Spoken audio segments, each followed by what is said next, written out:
El siguiente mensaje, por el pastor Abelardo Muñoz, es una producción de la Iglesia Gracia Soberana de Ciudad Juárez.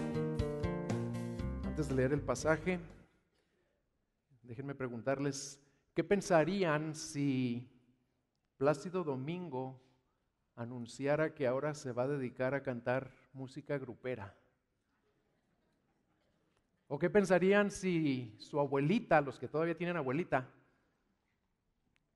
quiere jugar en el equipo de fútbol americano de su hijo, de su nieto? Como que no, ¿verdad? ¿O qué pensarían si un borreguito quiere vivir en el mismo corral que un tigre o que un león porque se quiere hacer compa? Pues, ¿saben qué nos debe venir a la mente si alguien nos dijera cualquiera de esas cosas? ¿Qué carambas están haciendo? ¿Por qué? Porque existen seres humanos y seres no humanos que por lo que son, por su naturaleza, por su esencia, pues son totalmente incompatibles, son opuestos a otros seres o a ciertas relaciones o situaciones con otros seres. Y por esa incompatibilidad siempre debe haber una separación entre ellos, porque de lo contrario, el resultado siempre será algún daño, algún perjuicio. Y precisamente de esto se trata el pasaje que vamos a leer el día de hoy, que vamos a estudiar. Se trata de lo que ya somos, de que somos santos, y porque ya somos santos, nuestra vida es totalmente incompatible con ciertas relaciones o situaciones, porque nuestra santidad implica separación.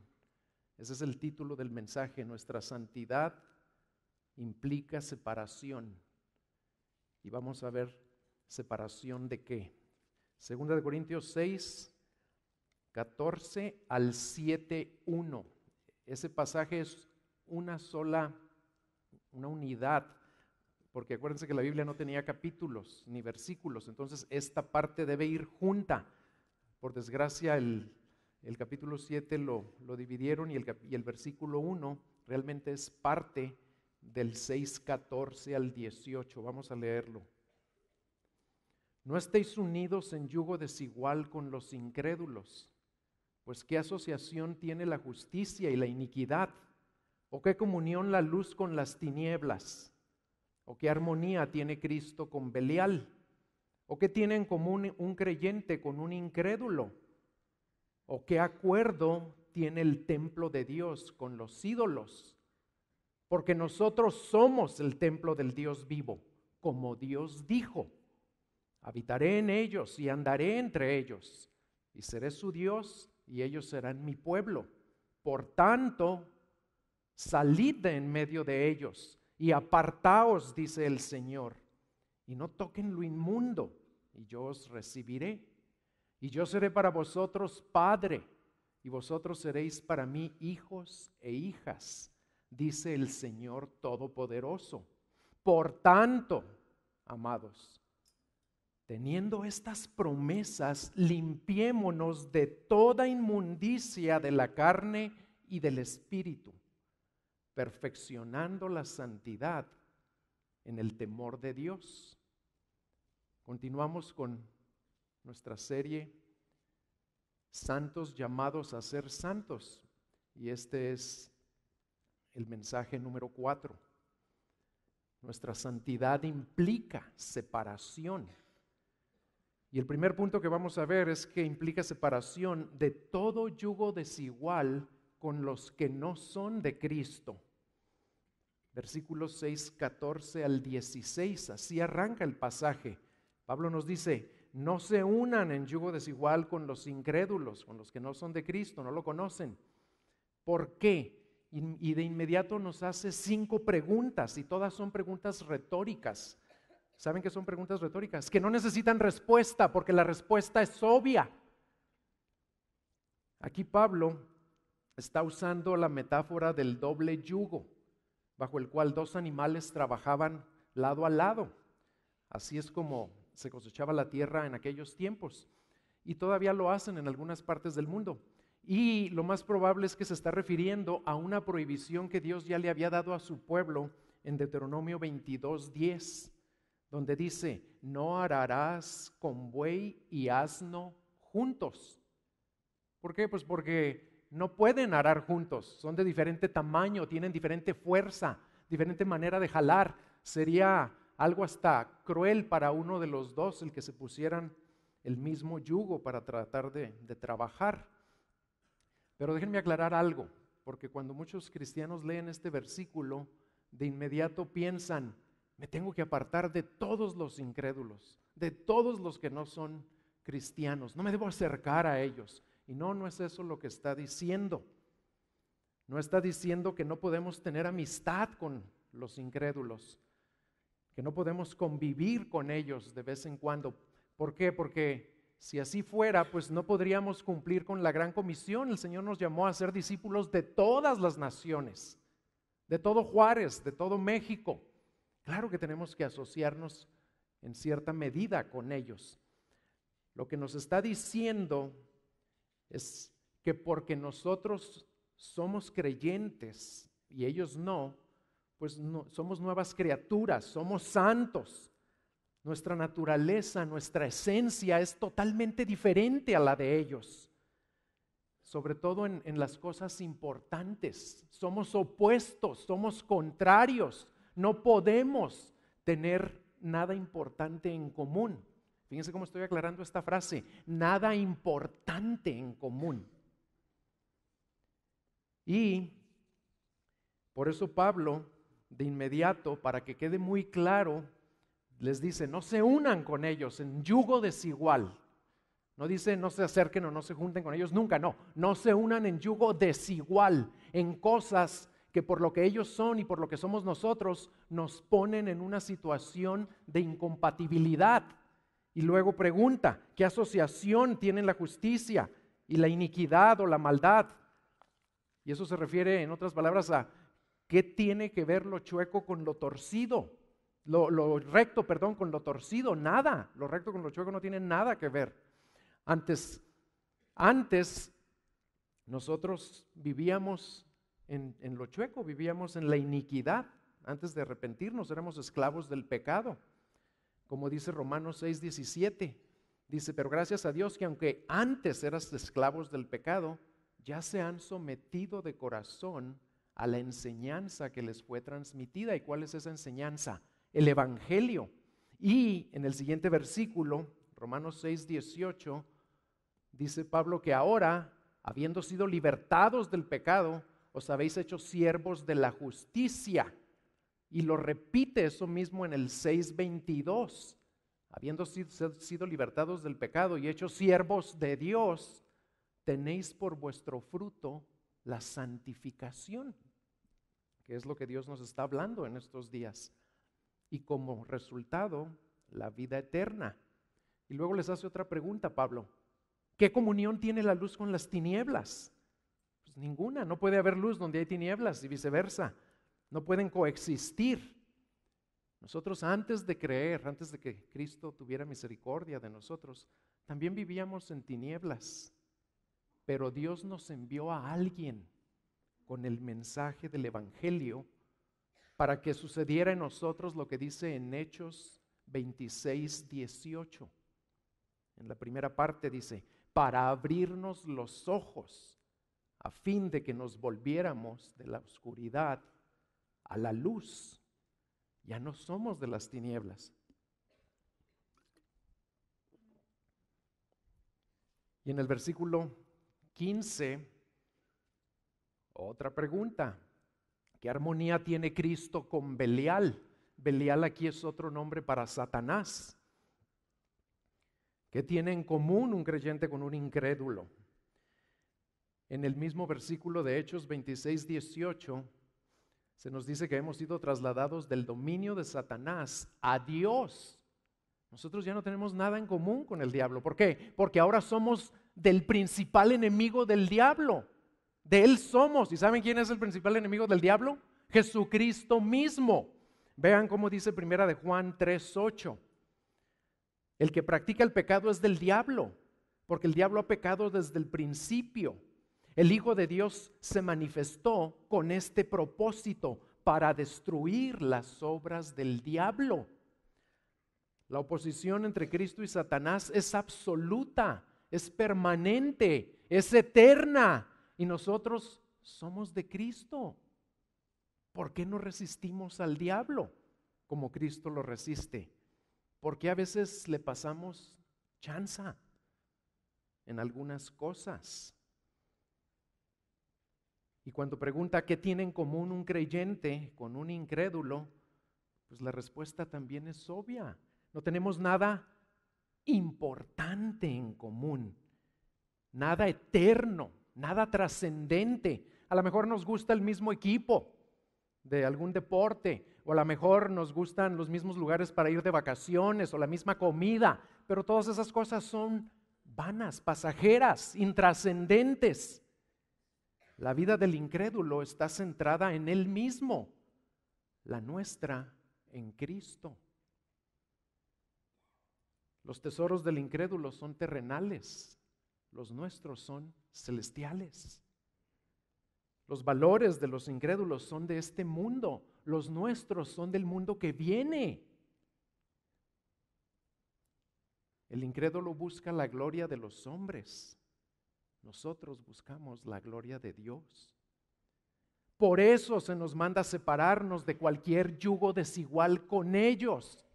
Sería totalmente fuera de lugar, inaceptable, inadmisible, incompatible.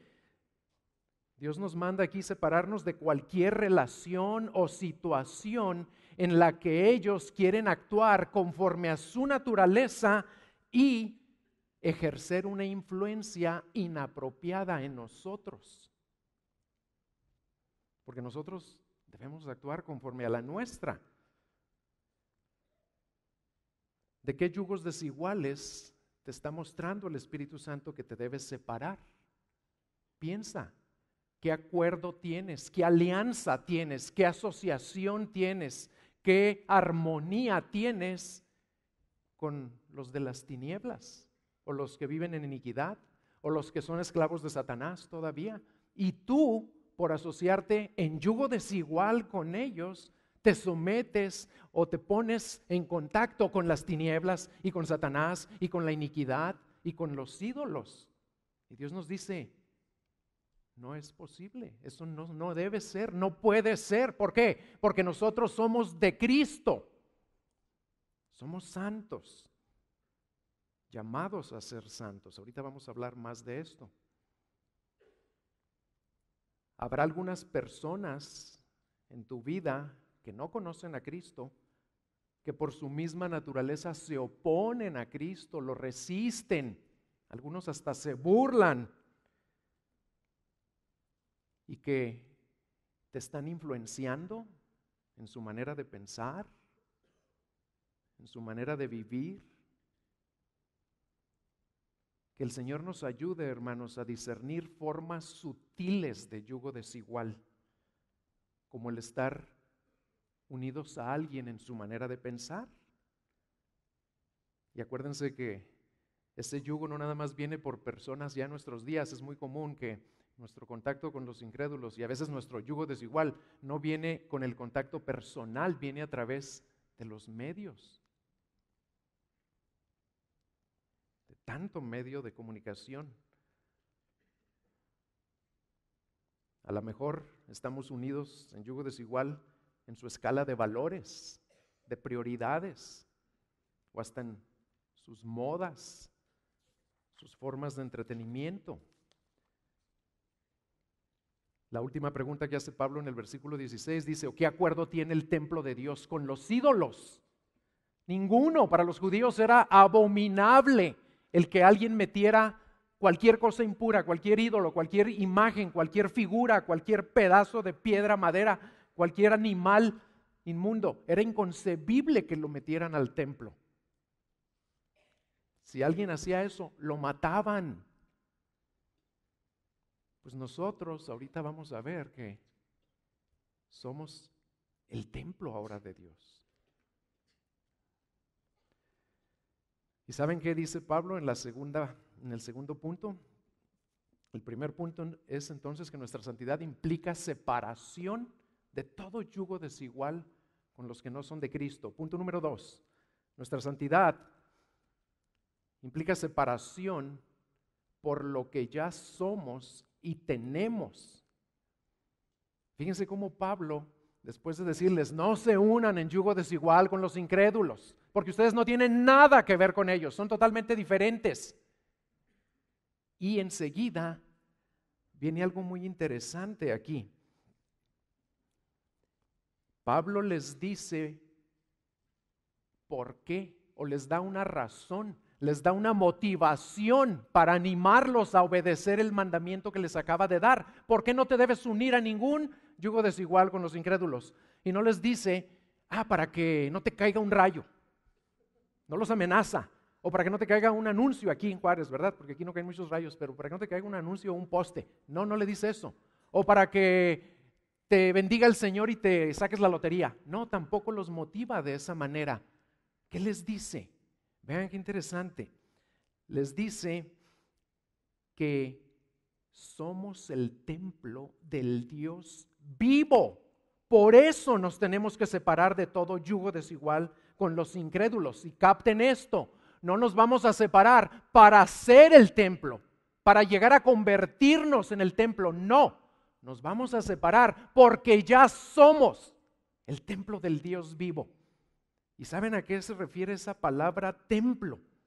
Se refiere a lo que en el Antiguo Testamento era el lugar santísimo, el lugar donde moraba la presencia de Dios y a la que nadie podía entrar. Nadie, si entraba cualquier persona, se moría. Nada más el sumo sacerdote una vez al año y con sangre para pagar o para quitar o para cubrir temporalmente sus pecados. Entonces, entiendan muy bien esto y se los voy a repetir porque el pasaje lo repite varias veces. No nos vamos a separar de las tinieblas y de Satanás y de la iniquidad y de los ídolos para convertirnos en templo de Dios o para ser santos. Nos vamos a separar porque ya somos, dice aquí, el templo del Dios vivo. Y lo que leímos ahorita en Romanos 6:22 nos puede ayudar a entender esto mejor. ¿Qué les leí en Romanos 6:22? Les leí esto. Pero ahora, habiendo sido libertados del pecado y hechos siervos de Dios, tenéis por vuestro fruto la santificación y como resultado la vida eterna. Tenéis por vuestro, ¿qué dice? Por vuestro fruto, la santificación, fruto. Entonces, la santificación, la santidad en mi vida es un fruto de lo que ya soy. No es algo que hago para llegar a serlo. Un manzano no se esfuerza en dar manzanas para convertirse en manzano. Un manzano da manzanas porque ya es un manzano. Así nosotros ya somos santos y nuestro fruto es una cada vez mayor santificación que implica, que requiere, que se demuestra separándonos de todo lo impuro, de todo lo que tiene que ver con Satanás, con las tinieblas, con los ídolos, con la iniquidad. ¿Por qué? Porque ya somos el templo de Dios, por todo lo que ya somos y tenemos. Y Pablo se los recuerda, les recuerda una promesa que Dios había hecho en el Antiguo Testamento, una promesa que ya les cumplió a los corintios y a ustedes y a mí también. Vean ahí en el versículo 16 dice, porque nosotros somos el templo del Dios vivo, como Dios dijo. ¿Por qué somos el templo del Dios vivo? ¿Porque vivo de una manera perfecta ya y nunca peco y soy puro? No, porque Dios dijo y Él lo hizo, Él lo llevó a cabo, Él ya lo hizo una realidad. ¿Y qué dijo Dios? Vean, esta es la promesa que les había dado como hace casi cerca de 3,000 años. Y a los corintios, cuando les habló a los corintios, se las había dado hacía como 800, 900 años. Les dijo, habitaré en ellos y andaré entre ellos y seré su Dios y ellos serán mi pueblo. Lo que Pablo les está diciendo aquí es algo asombroso, pero ¿saben qué es más asombroso? que esto que está diciendo Dios aquí es para ti y para mí, no nada más para los corintios. ¿Y qué nos está diciendo? Que ahora nosotros somos el templo donde el Dios Todopoderoso vive. Tanto en lo individual, cada uno de ustedes es templo del Espíritu Santo. Y en lo colectivo, como congregación, como iglesia, somos la morada de Dios. Ya se cumplió esta promesa. Habitaré en ellos. Ya habita en ti, si tú ya eres de Cristo. Y andaré entre ellos. Ya anda entre nosotros. Y lo acabamos de palpar ahorita durante la alabanza. Y seré su Dios. Ya es tu Dios. Y ellos serán mi pueblo. Ya somos su pueblo.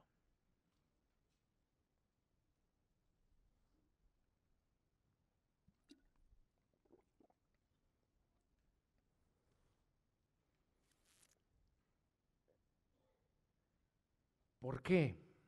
¿Por qué esto? Pues por pura gracia. Porque Dios quiso, porque le plació a Él hacer estas promesas y luego cumplirlas.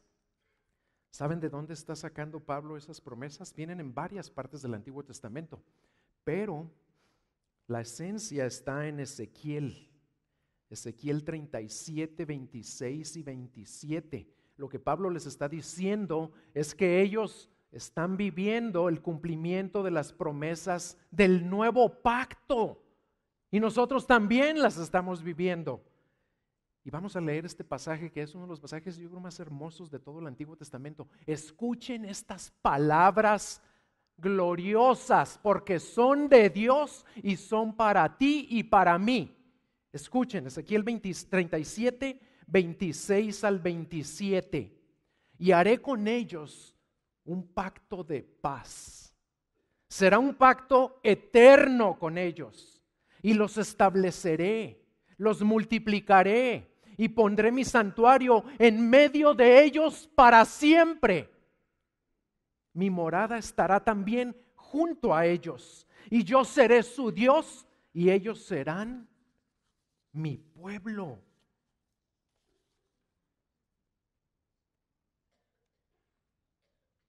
Así de grandioso es el pacto que Dios ya hizo con nosotros.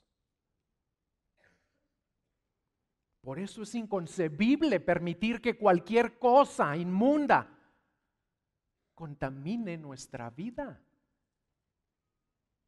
¿Por qué? Porque Él mora en nosotros. Y Él es santo y ya nos hizo santos.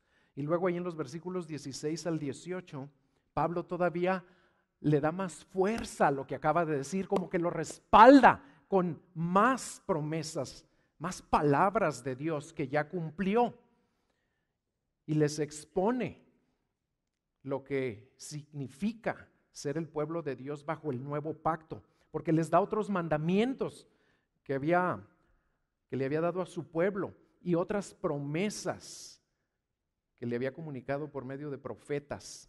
Fíjense lo que les dice: por tanto, versículo 17, salid de en medio de ellos y apartaos.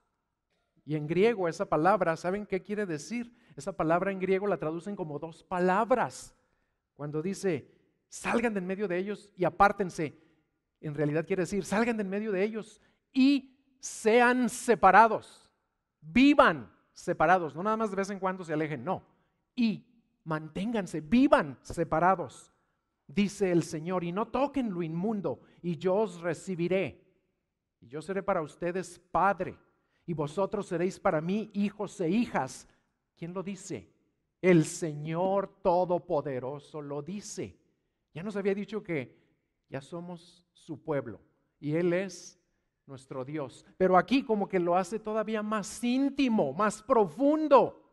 No nada más es nuestro Dios y somos su pueblo. Ahora nos dice, y seré para ellos padre, y ellos serán para mí hijos e hijas.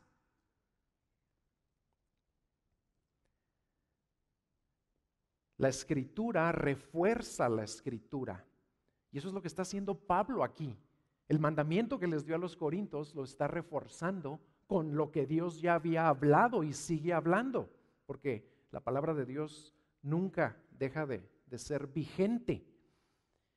Aquí les está diciendo que lo que Isaías les había dicho, porque está repitiendo un mandamiento que les había dado por medio de Isaías, sigue siendo vigente. Salgan de lo inmundo, apártense, vivan separados, porque ya son míos, ya son santos, y yo ya habito y moro en ustedes, en cada uno de ustedes y en medio de ustedes. ¿Saben qué está haciendo Pablo en realidad? Ahora les está diciendo lo mismo que les dijo en el versículo 14, pero de una manera positiva. En el 14 les dijo algo que no debían hacer: no se unan en yugo desigual. Y ahora les dice, hay algo que sí tienen que hacer: salgan, apártense, aléjense, sepárense y así vivan, separados de todo lo que mancha, todo lo que contamina, de todo lo que afecte nuestra santificación. Y debemos notar algo interesante. Fíjense, de nuevo ahí en el versículo 17 dice, por tanto. ¿Cómo empieza el versículo 17?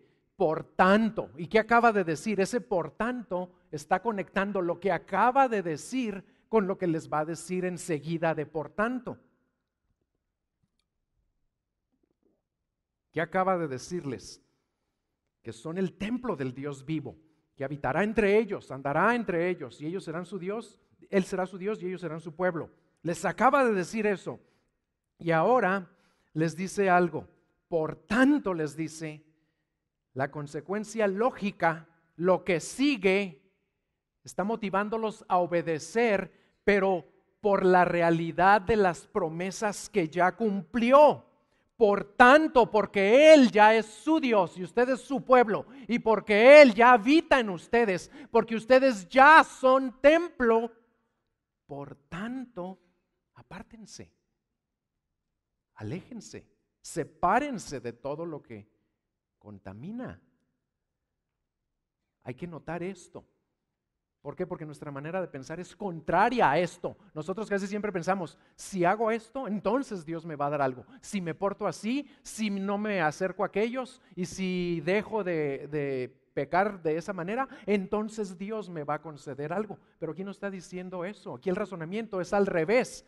Porque Dios ya te concedió maravillosas promesas, ya vives tú una realidad asombrosa de que eres el templo de Dios y que Él vive en ti. Por todo lo que Él ya hizo, por eso aléjate, por eso apártate, por eso sepárate y vive separado de todo lo que ofende a Dios. Tenemos que aprender a pensar de esta manera. Y acuérdense que Él lo hizo por pura gracia, no lo hace porque obedecemos. Vean muy bien esto. Primero Dios nos dice lo que ya hizo, y luego nos da el mandamiento. No nos da el mandamiento para hacer algo. ¿Sí lo captan? Primero nos dice, ya eres templo de Dios, ya habito en ti, ya eres mi pueblo.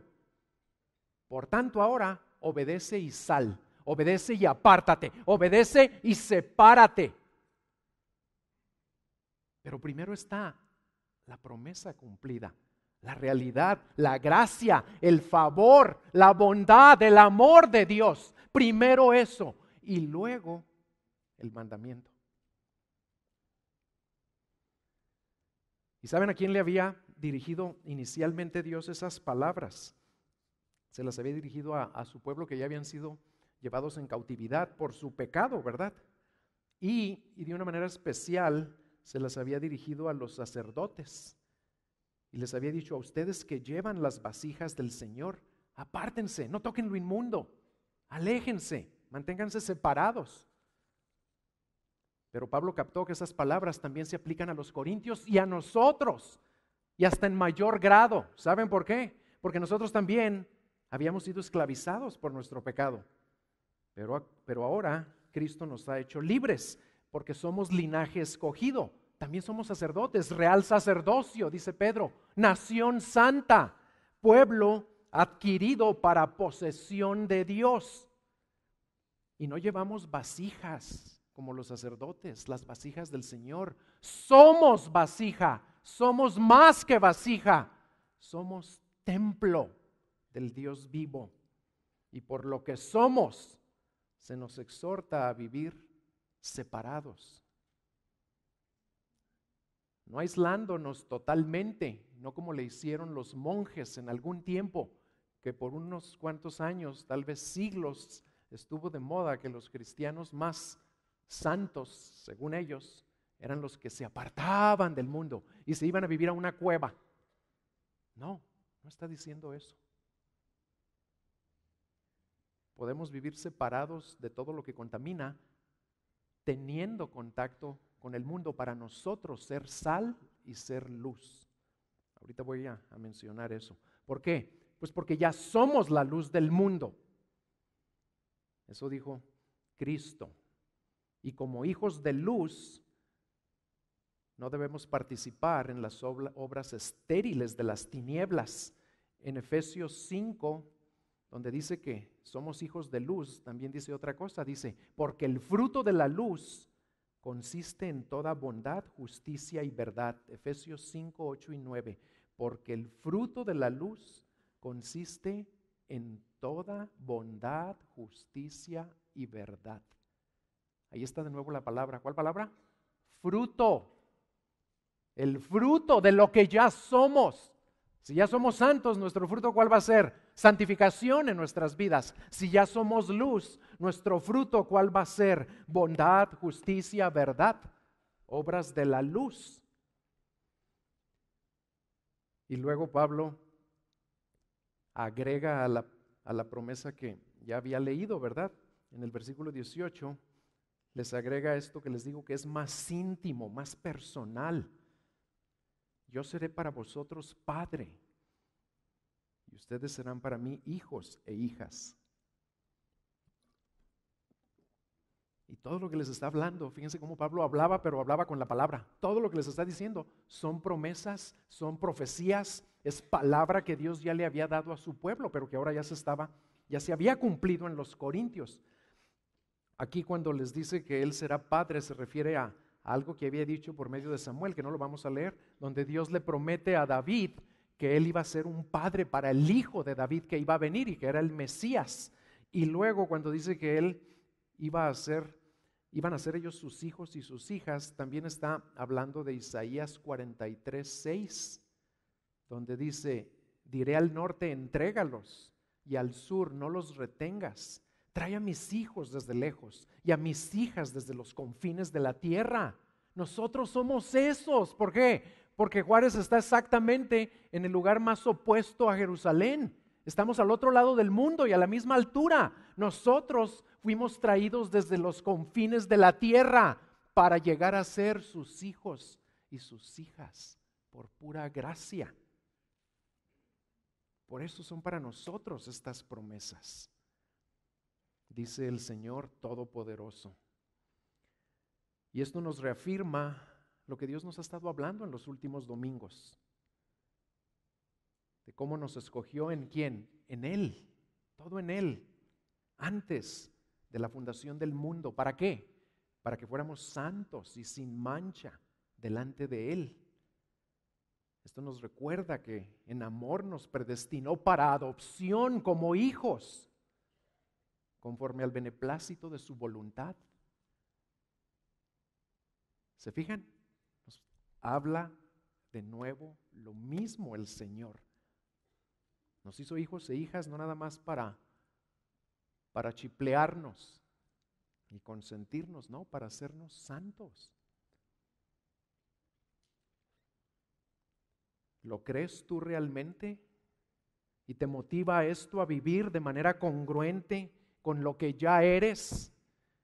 A separarte de todo lo que contamina, todo lo que te estorba en tu fruto de santificación.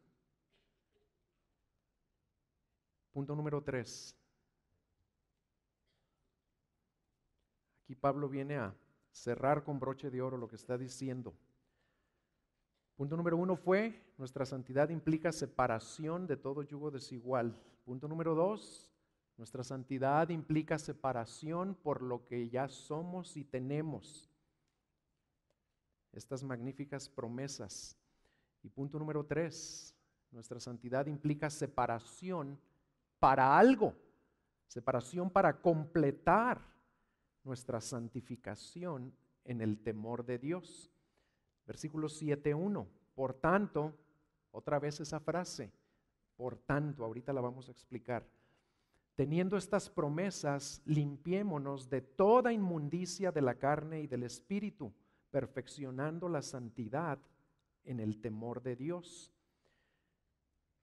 En este versículo, Pablo de nuevo nos da un mandamiento muy parecido al de Isaías, al que acabamos de leer. Y añade, ya le agrega más información, porque no nada más me dice, ahora quiero que hagan esto otro. No, añade que si obedecemos esto, eso contribuye a perfeccionar nuestra santificación. Eso contribuye a vivir conforme a lo que ya somos. Y no se asusten con la palabra perfeccionar, porque a lo mejor algunos se puede desanimar al leerla y decir, no, pues yo nunca voy a poder. ¿Por qué? Porque nunca voy a ser perfecto. Es cierto, ninguno vamos a ser perfectos, pero aquí la palabra perfeccionar quiere decir para completar nuestra santificación, para que avancemos en la meta de llegar a ser como Cristo. Ahorita lo voy a explicar un poco más, pero lo que quiero que noten primero es no el mandamiento. Noten, hermanos, una vez más, porque aquí tenemos que cambiar nuestra manera de pensar. Noten cómo los motiva Pablo antes de darles este nuevo mandamiento.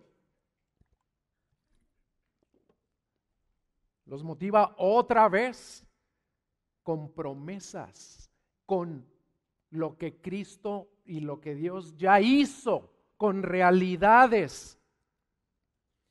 No usando otra vez ni amenazas, ni castigos, ni premios, no. Resaltando las magníficas promesas que Dios ya ha cumplido en los corintios y en nosotros. Y por eso empieza con esa frase, el versículo 7:1. Por tanto,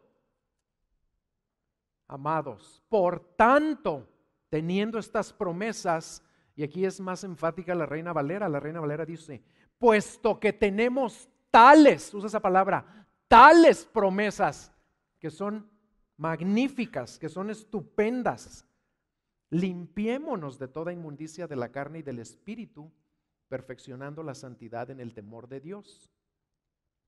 Ahora, aquí hay algo muy importante, miren, la Nueva Versión Internacional dice, puesto que tenemos esas promesas, dice, limpiémonos de todo lo que contamina, o separémonos, ahí está la idea de separación. ¿Cómo nos limpiamos de cualquier cosa? Pónganse a pensar, ¿cómo nos limpiamos de cualquier cosa?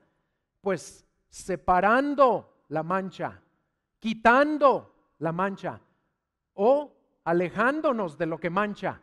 Es lo que nos está diciendo aquí. Limpieza implica separación y los quiero animar con lo que Pablo les dice a estos corintios. ¿Por qué? Porque sí podemos limpiarnos. Ahorita vamos a orar al respecto. No se sientan indignos de que Dios los llame santos. No, indignos siempre vamos a ser, pero seguimos siendo lo que Dios dice que somos, santos. Y los voy a animar con lo que Pablo les dice a los corintios en la primera carta. Los corintios eran tremendos. Yo creo hasta nos la ganaban, en varias cosas, de veras, eran tremendos. Y para ganarle a los mexas, no cualquiera, ¿verdad? Y fíjense cómo les habla Pablo en el capítulo 1 de Primera de Corintios. Vayan a Primera de Corintios 1, del 1 al 2. Y así, si Dios nos mandara una carta a nosotros, no nos diría a los que traen el penacho en la frente, ¿no? ¿Verdad? No. O a los que todo lo dejan al ahí se va, no. A ellos tampoco les dice o les reclama o les recuerda sus fallas. Fíjense cómo les habla. Pablo, llamado a ser apóstol de Jesucristo por la voluntad de Dios, y Sóstenes, nuestro hermano, a la iglesia de Dios que está en Corinto, a los que han sido santificados en Cristo Jesús, llamados a ser santos, con todos los que en cualquier parte invocan el nombre de nuestro Señor Jesucristo, Señor de ellos y nuestro. Ustedes y yo invocamos el nombre de nuestro Señor Jesucristo. Así que somos junto con ellos santos, santificados y llamados a ser santos. Y por eso Pablo de nuevo los motiva a vivir como tales. Si ya son santos y llamados a ser cada vez más santos, entonces dice, puesto que ya tienen esas promesas, puesto que ya tienen esas verdades, esas realidades, entonces límpiense de todo, de todo. Primero la promesa otra vez, puesto que tenemos tales promesas, ya somos el templo de Dios, Él ya habita en nosotros, ya somos su pueblo, ya es nuestro Dios, ya somos sus hijos, ya es nuestro Padre, ya somos santos. Por todo lo que ya somos, límpiense, sepárense, apártense. ¿Y de qué? Aquí ya nos da más detalles, no nada más de yugo desigual. De toda, dice, de toda inmundicia. La Nueva Versión Internacional dice, de todo lo que contamina.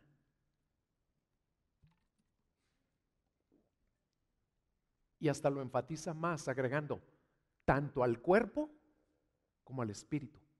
No nada más al cuerpo y no nada más al espíritu. Todo lo que contamina. ¿Qué? Todo tu ser. Nuestra santidad demanda purificación en todas las áreas de nuestra vida, incluyendo cómo tratamos o usamos nuestros cuerpos, pero también demanda pureza en todo lo que tiene que ver con lo que no se ve en nosotros, con nuestros pensamientos, nuestras actitudes, nuestras emociones, que algunas de esas sí se ven, y hasta nuestros deseos. A eso nos está llamando, por las promesas que ya nos cumplió. Por lo que ya somos, nos está diciendo, apártense, límpiense, sepárense de todo lo que contamine su ser. En otras palabras, Dios nos está llamando a limpiarnos de toda clase posible de maldad o contaminación, tanto interna como externa, visible e invisible, pública o privada. Aquí no se trata de que esto lo voy a seguir haciendo porque nadie me ve. No le hago mal a nadie. Hay personas que creen que pueden seguir pecando, que pueden seguir contaminándose, que pueden seguir trayendo impureza a algunas áreas de su vida, sobre todo cosas que ven o cosas que piensan. ¿Y saben cuál es su justificación? Nadie se da cuenta, nadie lo ve. Entonces yo creo que no le importa a Dios. No, aquí nos está diciendo, apártate de eso también, límpiate, sepárate de todo. ¿Por qué? Porque todo tu ser es santo y todo tu ser está llamado a que vivas como lo que eres. Santo, santo también en lo que no se ve, santo también en lo interno.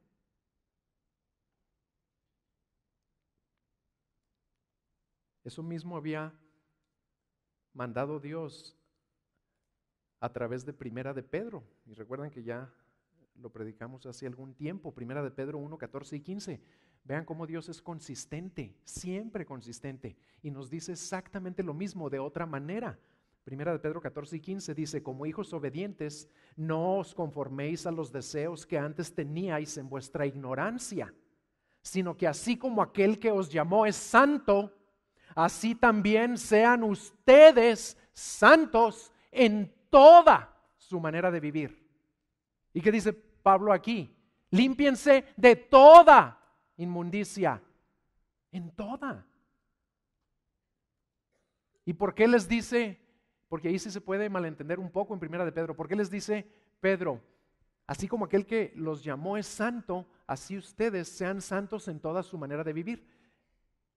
¿Por qué les dice eso? Porque como que otra vez podemos caer en nuestra tendencia al legalismo, en querer hacer algo para lograr otra cosa. No, ¿saben qué les está diciendo Pedro? Les está diciendo, así como aquel que los llamó es santo, así ustedes vivan como santos, porque también esos son ya. Vivan como santos en todas las áreas de su vida. ¿Por qué? Porque esos son. Eso es lo que está diciendo. En absoluta consistencia con lo que Pablo nos dice aquí en 2 Corintios 7.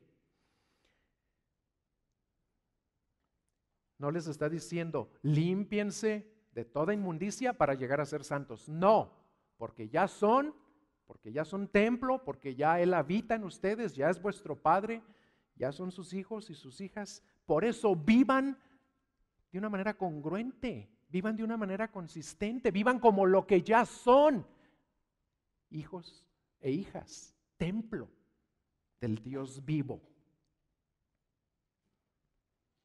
A medida que obedecemos este llamado, a medida que nos limpiamos y nos separamos más de todo lo que nos contamina o nos pueda contaminar, porque ni siquiera hay que acercarnos a lo que nos pueda contaminar, hay que mantenerse separados, vamos a estar al mismo tiempo creciendo en nuestra santificación, vamos a estar perfeccionando o completando la obra que Cristo ya inició en nosotros y vamos a estar avanzando hacia la madurez. En Hebreos dice, avancen hacia la perfección. ¿Por qué? Porque la perfección aquí nunca la vamos a alcanzar, eso es un hecho. Pero siempre debemos vivir avanzando hacia esa perfección a la que Cristo nos llamó. Esa es la característica que debe notarse en nuestras vidas, que siempre vamos a ir avanzando, creciendo, madurando y viviendo de una manera congruente con lo que ya somos. Nuestra santificación, en otras palabras, ¿saben qué es? Es un proceso, dura toda la vida, no va a terminar y Dios va a usar todo, absolutamente todo lo que está ocurriendo en tu vida, todo lo que permite en tu vida.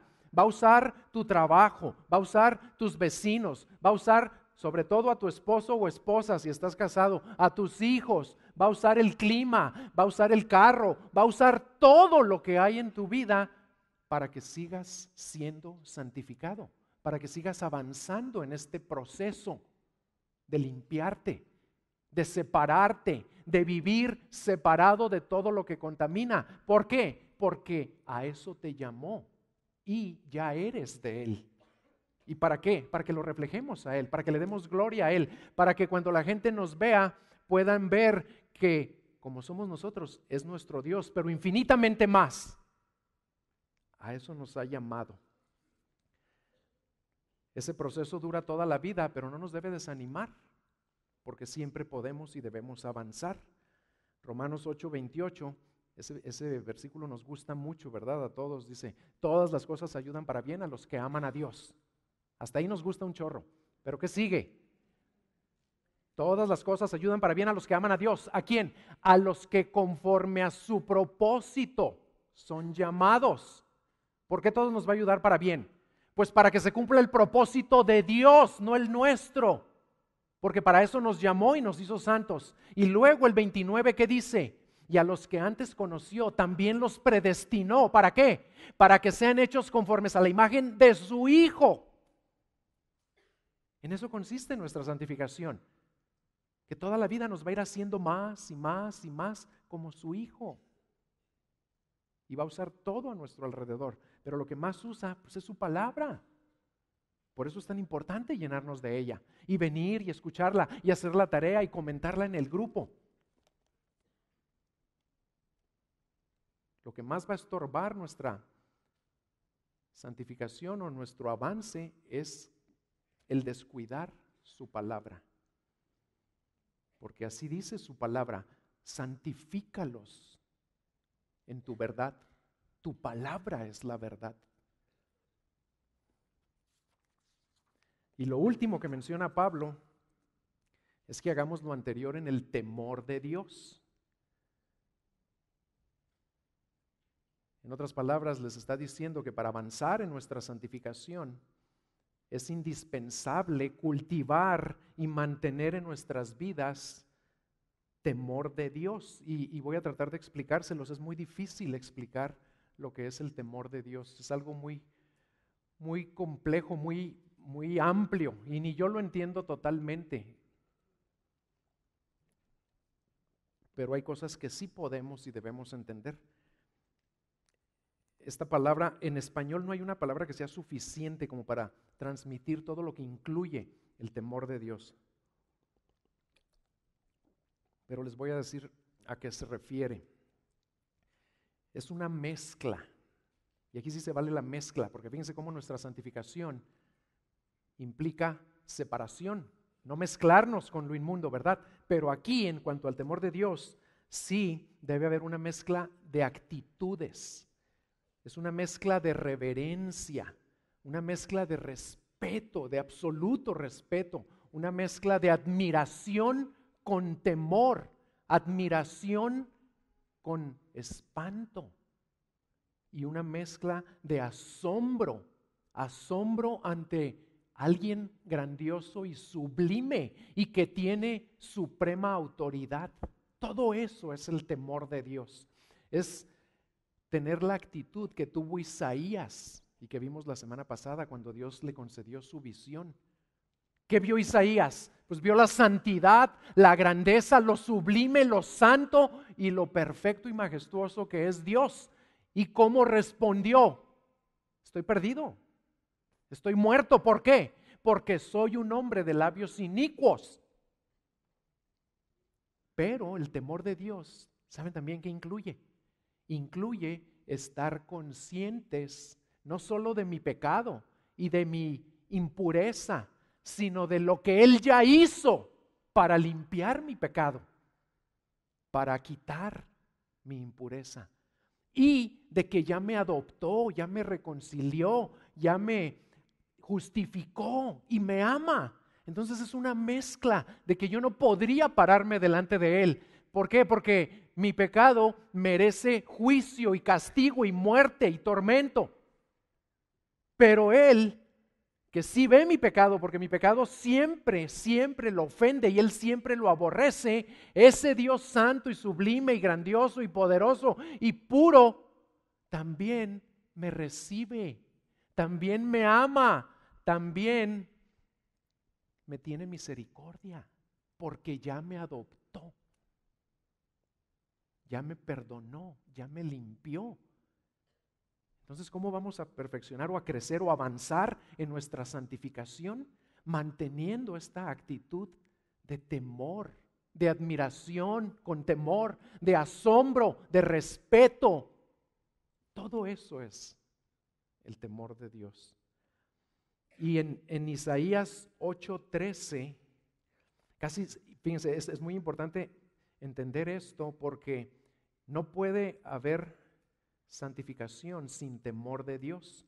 Casi siempre que habla la Biblia de santidad o santificación, incluye el temor de Dios. En Isaías 8:13, vean este pasaje muy, muy claro sobre lo que estamos diciendo. Al Señor de los ejércitos es a quien debéis tener por santo. Ahí está la santidad de Dios. Y luego dice, sea Él vuestro temor y sea Él vuestro terror. Pero no es un terror que nos hace alejarnos de Él. Se los voy a explicar ahora en Éxodo 20:20. Váyanse a Éxodo 20:20, cuando el pueblo percibía los truenos y relámpagos y el fuego y el humo en la montaña y estaban aterrorizados. Vean lo que les dice Moisés, y hasta le dicen a Moisés, háblanos tú, que no nos hable él, porque vamos a morir, que no nos hable ese Dios santo y grandioso y majestuoso, háblanos tú mejor. Vean lo que les dice Moisés en el 20:20. Respondió Moisés al pueblo, no teman, porque Dios ha venido para ponerlos a prueba, y para que su temor permanezca en ustedes y para que no pequen. Como que se contradice Moisés. No teman, pero teman. ¿Para qué? Para que no pequen. ¿Se fijan cómo el temor va junto con la santificación? ¿Por qué? Porque crecer en santificación es pecar menos y menos, pero va de la mano, es inseparable del temor de Dios. ¿Y cómo lo reconciliamos? Lo que está diciendo Moisés. ¿Tememos o no tememos? Porque les dice, no teman, y luego, para que teman, para que Él sea vuestro temor, para que su temor permanezca en ustedes. ¿Saben a qué se refiere Moisés? A que no debemos tener un temor inapropiado, un temor incorrecto. No debemos tener un temor de Dios que es el que tiene el esclavo culpable, el que todavía no es hijo, el que sabe que es culpable delante de Dios. Claro, ese no se quiere acercar porque sabe cómo le va a ir. Nosotros ya no debemos tener ese temor. Nosotros debemos tener un temor de hijo amado, no el temor del esclavo culpable. Temor o le puedo decir, temor de enemigo culpable, porque éramos rebeldes y enemigos cuando no lo conocíamos. Y esos, así es como le temen. ¿Y qué produce? ¿Qué produce en aquellos que son enemigos culpables cuando están ante la presencia del grandioso y de una persona tan grande y fuerte y poderosa y pura y con toda la autoridad? Pues que se quieren alejar de él. ¿Por qué? Por su culpabilidad. Pero nosotros debemos tener un temor de hijo amado. ¿Y qué debe producir en nosotros este temor de hijo amado? Acercarme. ¿Por qué? Pues porque sí, mi pecado lo aborrece Dios, mi pecado lo ofende, pero también ya me amó, ya me perdonó, ya me reconcilió, ya me lavó y ya me hizo su templo, ya me hizo su hijo. Entonces, el temor de hijo amado me acerca a Él y me motiva a no pecar, a vivir como lo que ya soy, en santidad. Por eso dice, puesto que tenemos tales promesas, limpiémonos de toda inmundicia, completando nuestra santificación en el temor de Dios. En ese asombro, en esa reverencia, en ese respeto absoluto y supremo, en esa conciencia de lo que merecíamos, pero que por su gracia no nos dio, y nos dio lo que no merecíamos. ¿Hay algo o hay alguien en tu vida que te está contaminando y alejándote de tu devoción a Dios? Escucha bien lo que Dios te está diciendo por medio de Pablo. Que te limpies, que te separes. No nada más de todo yugo desigual, sino de toda inmundicia que contamine cualquier parte de tu ser. ¿Y saben qué incluye eso? Incluye toda acción, toda palabra, toda actitud, todo pensamiento o deseo impuro. ¿De cuáles te está pidiendo Dios? Que te arrepientas y te apartes, que te separes. Por las promesas que Dios ya cumplió en ti, por su gracia y por su poder, por lo que ya eres, escúchenme muy bien, por lo que ya son, sí pueden limpiarse.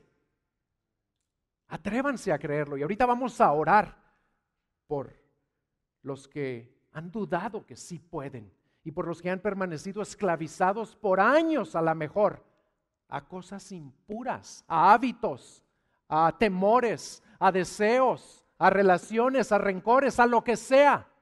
Ahorita vamos a orar. ¿Por qué? Porque Dios no nada más quiere que escuchemos este mensaje y que digamos, qué padre, mira lo que ya soy templo de Dios. Él vive en mí ya soy su hijo, Él es mi padre, soy su pueblo. No, Él quiere que vivas lo que te está diciendo, que por lo que ya eres, te limpies, te separes y crezcas en tu santidad, avances en tu santificación y vivas conforme a lo que ya eres. Esperamos haya sido de bendición.